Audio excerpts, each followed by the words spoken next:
बिस्मिल्लाहिर्रहमानिर्रहीम। अस्सलाम वालेकुम। जैकब न्यूज़ सां मां आहियां आबिद अली मंगरियो।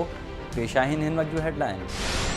जैकबाबाद में ठुल जे ॻोठाणे जो भाउ मथां कारें इल्ज़ाम लगाए हमलो करण ख़िलाफ़ माउ समेत एहतजाज। ॻोठ ख़ैर मोहम्मद बंगलानी वासिन लाल मोहम्मद बंगलानी ऐं ख़ान मोहम्मद बंगलानी पंहिंजी अमड़ शरीफ़ा सां प्रेस क्लब आॾो एहतजाज कंदे दाहियो आहे त पंहिंजी बिरादरी जा माण्हू हिकु औरत बीहारे भाउ अब्दुल मजीद ते कारें जो इल्ज़ाम लगाइण चाहिनि था। हुन चयो त असांखे धमकियूं ॾींदड़ अब्दुल्ला ग़ुलाम रसूल ऐं नबी बख्श बंगलानी ख़िलाफ़ कार्रवाई कई वञे ऐं असांखे तहफ़्फ़ुज़ फ़राहम कयो वञे।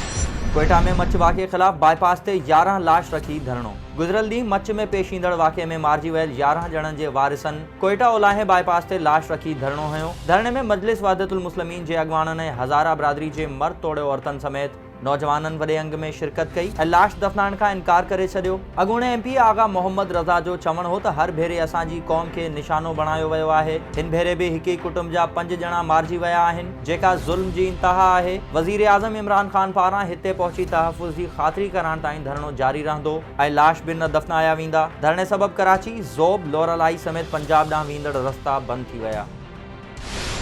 गड़ी असर में उरड़ी वबा जे पखड़जण बाबति जैकब न्यूज़ जी ख़बर ते सिहत खाते जो नोटिस। DHO जी हिदायतुनि ते सिहत खाते जी टीम ॻोठ लखमीर बिरोही पहुची उरड़ी में मुब्तला ॿारनि जी चकास कई ऐं मर्ज़ जे वधीक फैलाव खे रोकण लाइ ॻोठाणनि खे तिबी हिदायतूं जारी करण सां गॾोगॾु बीमारी जूं अलामतूं न हुअण वारनि ॿारनि खे उरड़ी खां बचाव जा टुका पिणु लॻाया। टीम जे सरबराह डॉक्टर इमदाद अली सूमरो ॿुधायो त वबा खे फैलजण खां रोकण लाइ हर मुमकिन कोशिश कई वेंदी। यादि रहे त जैकब न्यूज़ पारां उरड़ी सबबि 2 मासूम ॿारनि जी फौत ऐं केतिरनि जी हालत गणती जोगी हुअण वारी ख़बर हलाई वई हुई। मुबारकपुर में बिजली जी हाई ट्रांसमिशन लाइन ते कम कंदड़ पंजाब वासी ट्रैक्टर ट्राली तां किरी फौत। बलोचिस्तान ॾांहुं वेंदड़ बिजली जी हाई ट्रांसमिशन पोल ते कम कंदड़ साहिवाल वासी 40 वरनि जो मोहम्मद इस्माइल ट्रैक्टर ट्राली तां किरी ज़ख़्मी थी पियो, जंहिंखे मियां साहिब इस्पताल आंदो वियो, जिते हू ज़ख़्मनि जा सूर न सहंदे फौत थी वियो, जंहिं बाद संदसि मढ़ाबाणे इलाइक़े ॾांहुं रवानो कयो वियो आहे।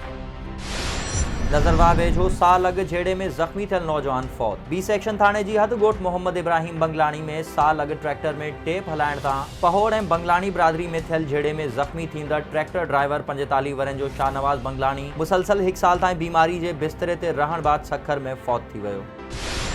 हैदराबाद पुलिस जी कराची में कार्रवाई। महीनो अॻु अगवा थियल सबा राना बाज़ियाब। SSP हैदराबाद अब्दुल सलाम शेख मौजिब 2 ॾींहं अॻु नारी बाबति इत्तला मिलियो हो, जंहिं बाद जांच कमेटी जी टीम कराची में कार्रवाई कंदे नारी खे बाज़ियाब करायो आहे। पुलिस मौजिब नारी मंसूर नाले नौजवान सां कराची वई हुई, जितां फरार थी इस्माइल सां निकाह कयो अथसि।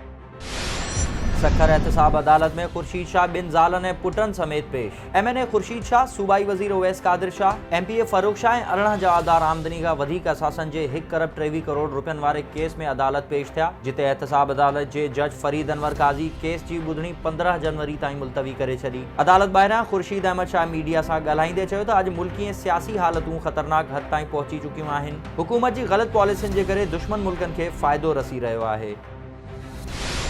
हाला जे मसण रोड ते मोटरसाइकिल स्लिप थियण सबबि 2 मासूम भाइर ज़ख़्मी, इस्पताल मुंतकिल। मसण रोड ते तेज़ रफ़्तारी सबबि मोटरसाइकिल स्लिप थी पई, जंहिं जे नतीजे में 2 मासूम भाइर बख्शल ऐं नबी बख्श जोयो ज़ख़्मी थी पिया, जिन खे तालका इस्पताल हाला पहुचायो वियो, जितां खेनि रत न बीहण सबबि ॻणती जोगी हालत में हैदराबाद मुंतकिल कयो वियो। मटियारी में ACG सरबराही में हद दख़लनि ख़िलाफ़ ऑपरेशन। असिस्टेंट कमिश्नर मटियारी ऐं एडमिनिस्ट्रेटर अब्दुल मजीद ज़हरानी टाउन कमेटी जी मशीनरी ऐं पुलिस अटाला साण करे मटियारी जे मेन रोड तां हद दख़लियूं हटाइण लाइ ऑपरेशन कयो, जिते दुकाननि अॻियां गैर क़ानूनी तौर ठहियल धिका ऐं छपरा ड्राहे पट कया, जॾहिं त दुकाननि अॻियां रखियल संदुल गाॾा ऐं सामान पिणु हटाया विया। एडमिनिस्ट्रेटर अब्दुल मजीद ज़हरानी चयो त शहर जे मेन रोड जे पासे मां गुज़रंदड़ सेवरेज जे नाले ते दुकानदारनि कब्ज़ो करे धिका ठाहे छॾिया हुआ, जंहिं सबबि नालो बंदि थी वियो आहे ऐं सेवरेज जो पाणी शहर जे रोड ते बीठल रहे थो। अहिड़ी शिकायतुनि ते नाले मथां ठहियल अॾावतूं ड्राहियूं पयूं वञनि। शहरनि खे अपील आहे त साहकार कनि। बिरिया रोड ऐं भरपासे में रोलू कुतनि 7 ॼणनि खे ॾाढे ज़ख़्मी करे छॾियो। ज़ख़्मियुनि में ज़ीशान, मोहम्मद यासीन, निमरा तारिक, नज़ीर अहमद, ज़ीशान चौहान शामिल आहिनि, जिन खे बेसिक हेल्थ सेंटर बिरिया रोड आंदो वियो, जिते वैक्सीन न हुअण सबबि खेनि नौशेरो फेरोज़ इस्पताल मुंतकिल कयो वियो।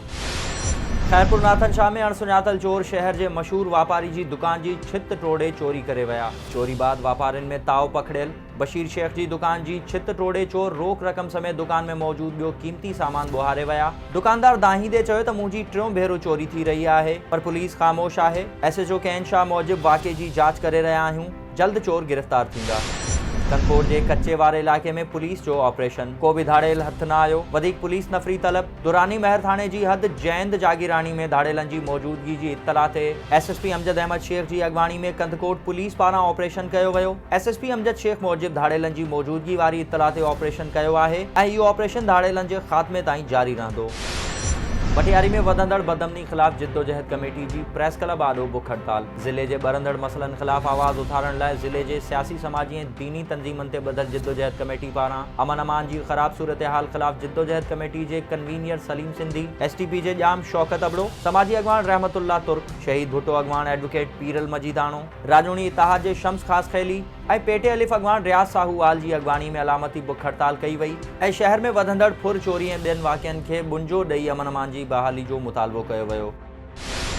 हमायूं में सावरनि जे तशद्दुद खां तंग नौजवान औरत 3 वरियनि जी न्याणी समेत थाने ते पहुती। ठुल तालके जे ॻोठ हमज़ो ख़ान वासण मुस्मात सकीना ज़ाल आज़िम खोसो पंहिंजी 3 वरियनि जी नींगरी कनीज़ सां गॾु तहफ़ुज़ लाइ हमायूं शरीफ़ थाने ते पहुती, जंहिंखे पुलिस अदालत पेश कयो, जिते औरत पारां बयान ॾिनो वियो त साहुरा तशद्दुद कनि था, मुड़ुस सां गॾु रहण ॾिनो वञे। अहिड़े बयान बाद अदालत औरत खे मुड़ुस हवाले करे छॾियो।